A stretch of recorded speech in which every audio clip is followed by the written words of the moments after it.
Salutations, crustaceans. I'm Lobster, and today we're reviewing a bass that's half bass, half cat, and half man. Let's check it out. This is the Nordstrand Acinonyx. Acinonyx. This is the Nordstrand cat bass. This is a weird bass that's come out of Nordstrand's shop. Nordstrand is usually known for making high-end pickups and high-end basses.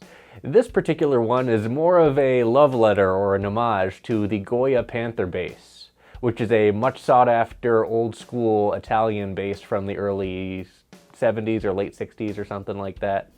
I don't know who asked for this, but it's very interesting for Nordstrand to come out with something like this, especially as an import line and around $800. Now, the construction of this instrument is very conventional for a short-scale bass. It has a maple neck with rosewood fretboard, an alder body, and a beautiful Lake Placid blue finish. This one also features a torque pickguard. However, once you start to look at the electronics, things get a little bit weird. This bass features one knob, and that is a volume knob right here. Outside of that, there are 8 push buttons, similar to the buttons you would find in an old tape player, that give you a variety of different tone selections. I think this is a pretty odd design choice. Now, I understand why they made these buttons this way. They wanted to give this bass a really vintage feel. However, you don't see these buttons on any basses for a reason. This bass also features 2 single coil pickups with these chrome pickup covers that look pretty sleek. Now, I bet you guys are wondering, how does this thing sound? Well, let's check it out. You guys know what you need to do. Go ahead and pinch that like button so my hand can turn back to normal.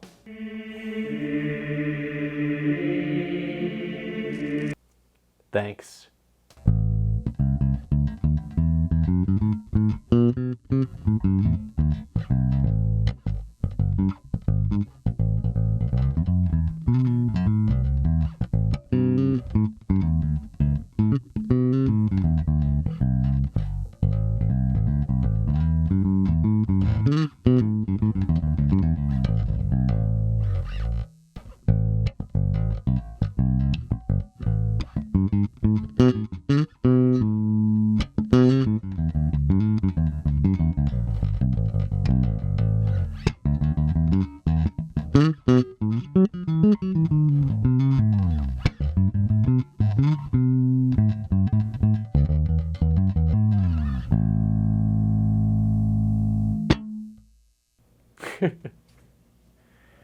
So off the bat, I gotta say that the construction of this bass in terms of the neck and the body feel is very premium.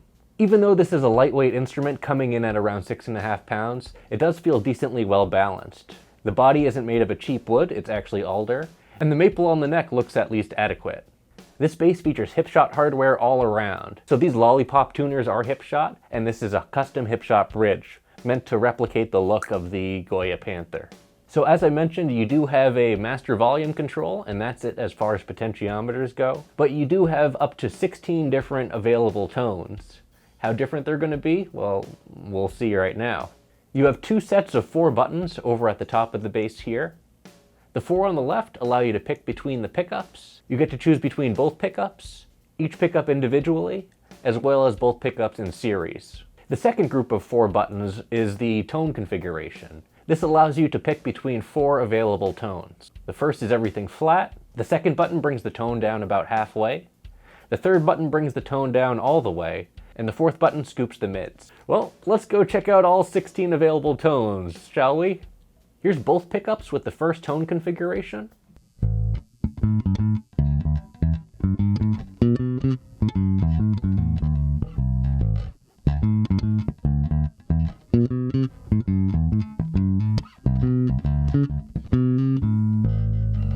Here's the second tone configuration.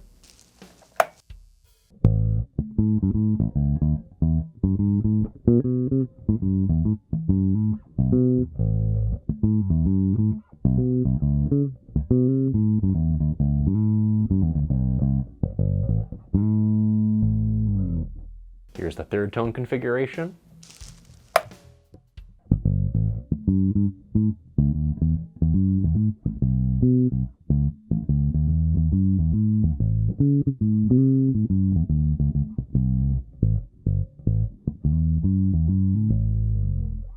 And here's the fourth configuration.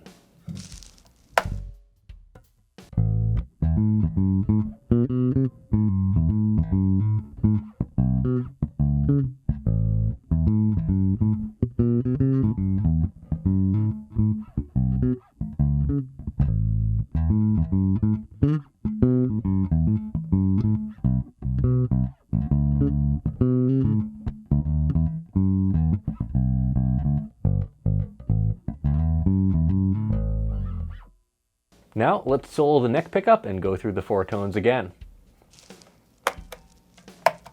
Off the bat, you do notice a bit of single coil hum. These are classic style single coil pickups, so it is to be expected. I don't think there's really anything you can do about it. You're buying this as a vintage style instrument, and it kind of comes with the territory here, especially with two vintage style single coil pickups.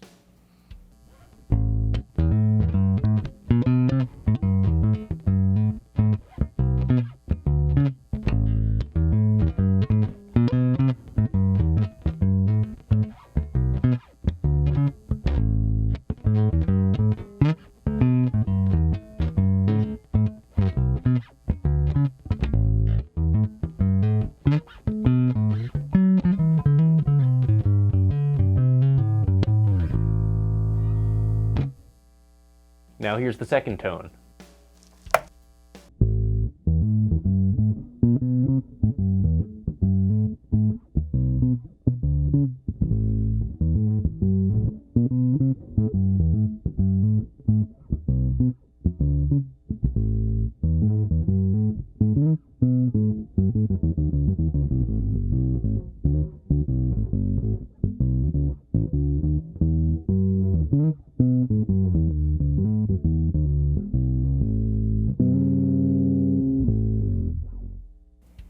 And here's the third tone.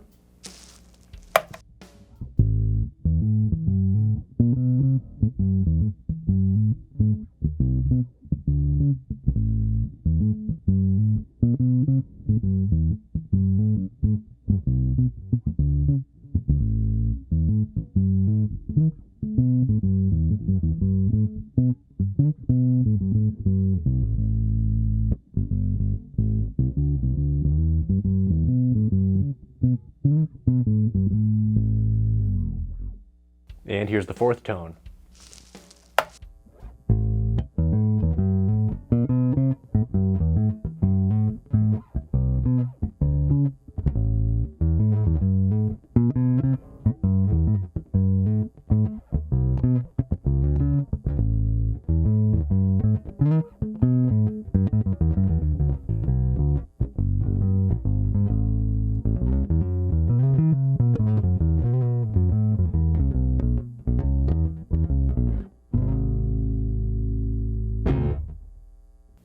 Now here's the bridge pickup with all four tones.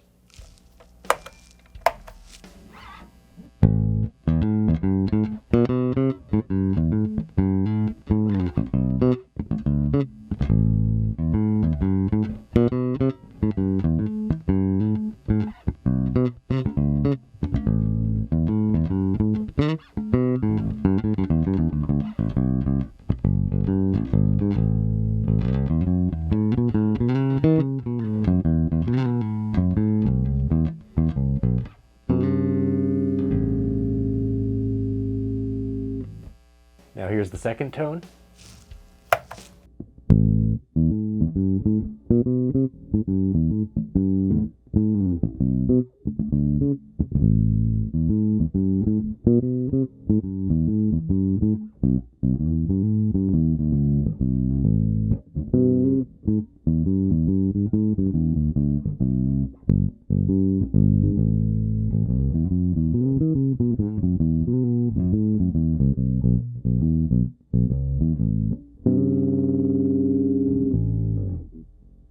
And the third tone.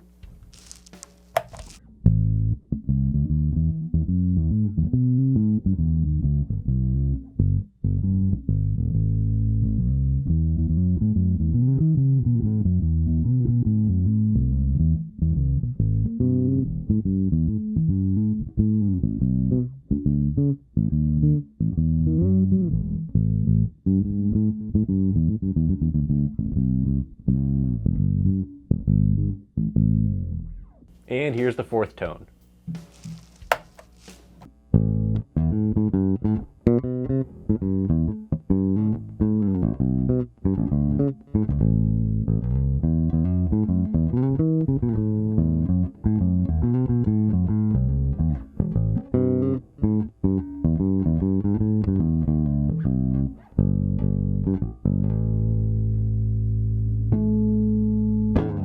Now here's both pickups in series.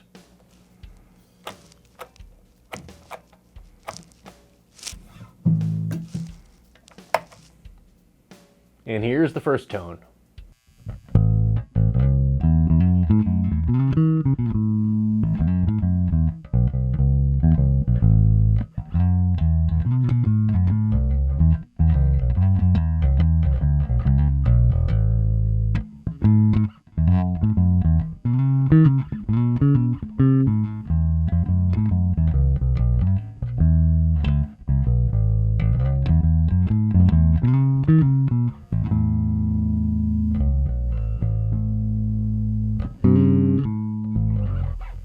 And here's the second tone.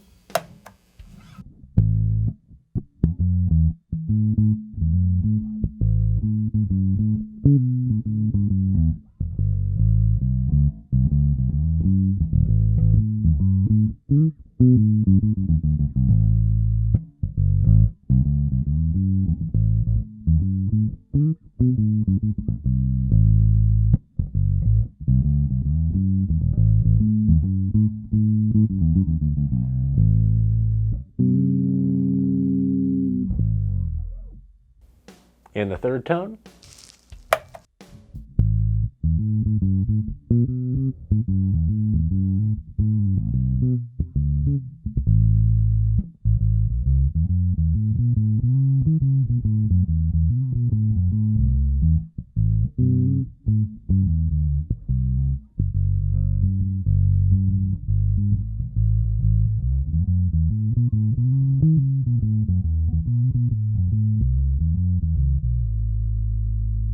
And the fourth tone.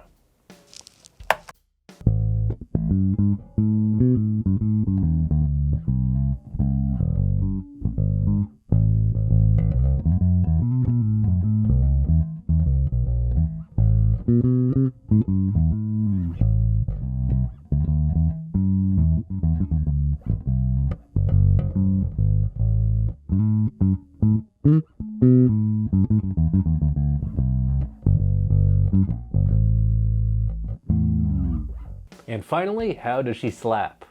I'm going to slap with two different tone configurations. I'm going to use the flat setting with everything in series, as well as the fourth tone, which scoops the mids a bit. Here's how it sounds.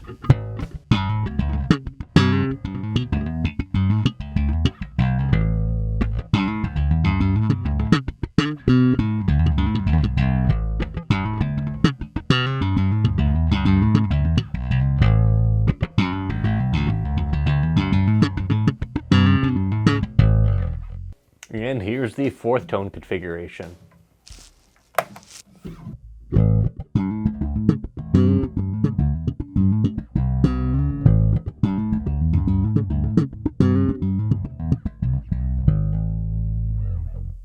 So it pretty much nails those old school vintage tones that you hear out of like 60s and 70s pop music.